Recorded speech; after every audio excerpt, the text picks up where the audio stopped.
People are caught in entertainment. If one more man walks up to me on the street or at the grocery store and says, hey, you know, did you see the Cowboys last night? What'd you think? I had 3 people come up to me today and talk to me about the Cowboys last night. And I looked at all of them. I said, man, there's too much going on in the real world to care about the Cowboys.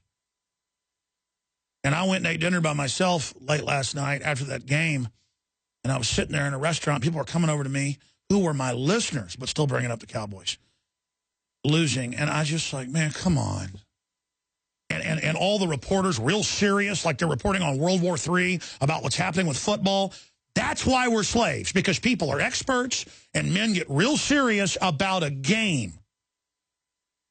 And so this morning I was watching a little bit of television and watching different NFL games and clips from them and watching grown men who are supposed to be captaining starships by this point and are supposed to be trailblazing, you know, undersea projects and are supposed to be leading and guiding their children and directing the culture and are supposed to be leaders with goals, are running around in little outfits in simulated combat with each other, slapping each other on the butts.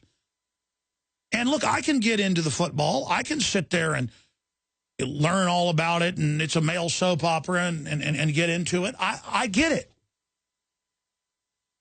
But as our whole culture goes down the rat hole, as our government funds al-Qaeda to attack Russia, to destabilize the Olympics, as Saudi Arabia promised to do 3 months ago, because Russia won't hand over Syria to al-Qaeda, as the cashless society goes in, as the robot cars hit the streets, as they set up the robotic slave systems in France and in, of all places, China to replace humans, as the globalists announce that when they have all this in place and a robot army of drones in place, they'll release the bioweapons and start the war against humanity. I'm convinced they could release bioweapons right now and people would still go along with it and still go along with whatever they... I mean, it's horrible. We're living in a hardcore science fiction movie.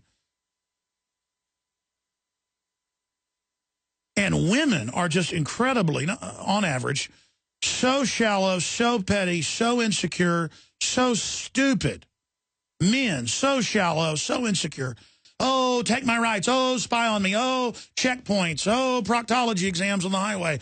Oh, teach my kids to rat on me because the scourge of drugs, when the government ships the drugs in, is trying to put the kids on Adderall and Ritalin and all these Prozac drugs. Oh, you know, take kids that are 5 pounds overweight from their parents and put them in government custody to put them on 7 different drugs, and where they're 5 to 7 times more likely to be sexually or physically abused.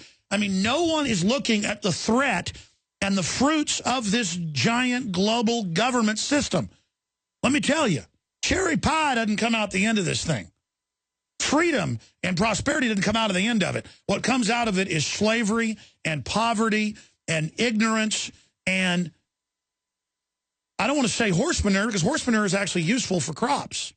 This is beyond BS, ladies and gentlemen. Bravo, Sierra. And you've got to admit you've been cheated. You've got to admit you've been conned. You've got to admit you've been put in a lackadaisical... Television is what killed America and killed the world. The question is, can we come back from the dead? I mean, I remember being like 12 years old, walking into a restaurant, being self-conscious when people were looking at me. I remember being a little bit like that, but I mean, now just not being self-conscious is so good. But then I see other adults that are so self-conscious. I don't care if they're rich or poor, black or white. And all of the idiosyncratic stuff and all the neurotic stuff and all of the, you know, somebody in a fancier car than yours pulling up beside you and revving it so you look over so they can look down on your car. And you just look over at them and it's just like, you're not feeling bad because they have a nicer car than you. You're feeling bad because they literally are that shallow narcissistically that they need to feel like a horse running up beside another horse that is faster than you. And that psychology is just so base. But that's how they manipulate everybody. These are the issues that are so frustrating, to see humanity becoming more decadent, not more enlightened. I mean, I would be watching on the sat feed as the first explorers arrive on Europa. And by the way, with the technology the globalists have had, we could have been there 20 years ago, probably are. With probes, at least we know. They could already have basically giant extraction units on different planets we know have incredible resources and different planetoids and could already have huge off-world colonies. And I would be watching the sat screens cheering on the settlers. I mean, that would be, and you'd see a ship, you know, malfunction and its reactor blow up. And that would be watching real men and women out there, you know, doing space jumps and all of it. I mean, that's what I want, not men in tights slapping each other on the ass. Excuse me.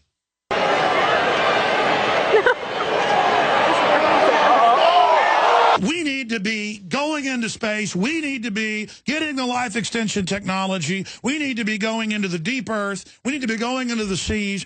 And if they built up trailblazers again, if they built up leadership again, humans would want that and would support it in the market of ideas and would support corporations and governments that did it. And we could do anything together, but we need goals. Look at all the palaces and temples and pyramids built by man before, by ancients. And we are building nothing but fraud and lies. Our civilization is not building anything but deception because the globalists already have all the advanced technology. They're really giddy about it. They're on power trips. That's the ultimate wealth, is knowledge. And they are shuttering the world from human advancement. And I don't like seeing myself and my family walled off in it.